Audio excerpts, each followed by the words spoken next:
Hello everyone, मैं तेजवीर सिंह अपने YouTube channel Tejveer Chaudhary 80 पर आपका हार्दिक स्वागत करता हूं।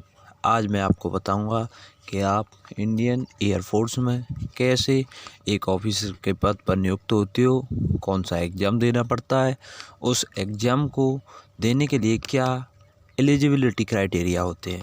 तो सबसे पहले आपको मेरा चैनल सब्सक्राइब करना चाहिए, जिससे कि मेरी नेक्स्ट वीडियो का नोटिफिकेशन आपके पास पहुंचे। उसके लिए आपको बेल आइकन प्रेस कीजिए तथा लाइक बटन को दबाइए, जिससे कि मेरी नेक्स्ट वीडियोस आपके पास सबसे पहले पहुंचे। तो आज हम बात करते हैं इंडियन एयरफोर्स यानी भारतीय वायुसेना। एक बहुत ही अच्छी और रेस्पेक्टेबल वाली जॉब में से एक है।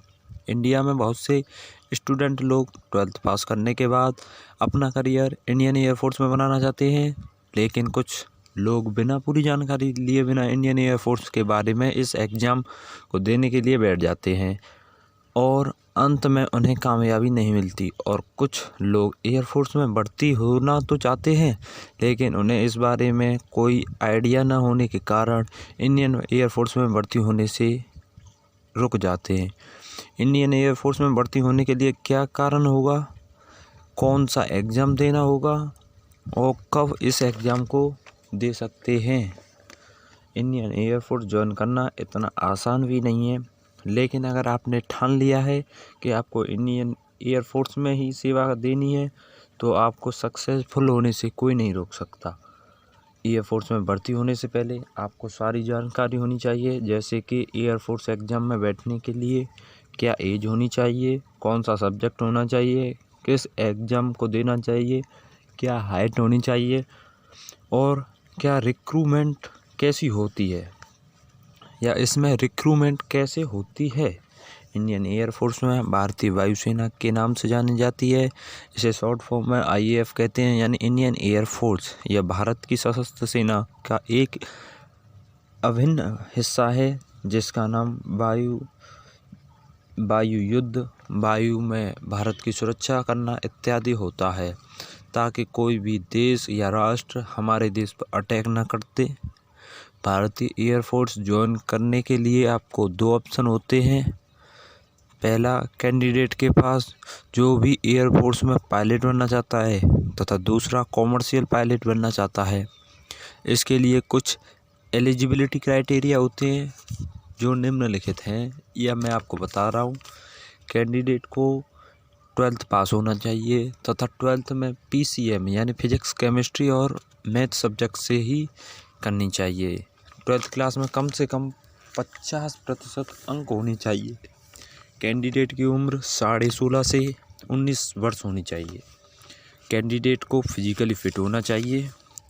इंडियन एयरफोर्स में 12th के बाद भर्ती होने के लिए आपको NDA का फॉर्म भरना पड़ेगा, जहां पर आप जल, थल तथा वायु में भर सकते हैं। इस एग्ज़ाम को UPSC कंडक्ट करवाता है। साल में 2 बार होता है, जो अप्रैल व सितंबर में होता है, तथा इसके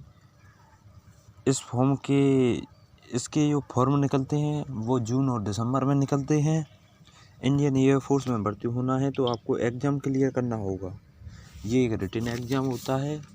NDA का एंट्रेंस एग्ज़ाम क्लियर करने के बाद अब आप इंडियन एयरफोर्स में भर्ती के लिए SSB इंटरव्यू के लिए बुलाए जाते हैं, जिसमें कई तरह के टेस्ट होते हैं। Physical, FT, group discussion, personal interview इत्यादि होते हैं।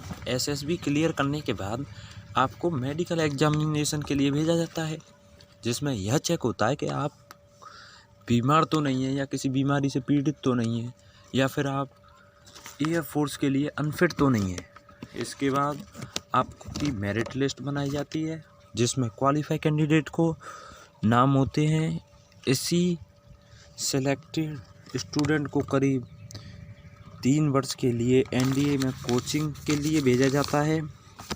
3 साल NDA की कोचिंग पूरी करने के बाद आपको एयरफोर्स अकेडमी हैदराबाद भेजा जाएगा। वहाँ पर 1 साल की ट्रेनिंग के बाद आपको एक ऑफिसर के रूप में नियुक्त किया जाएगा।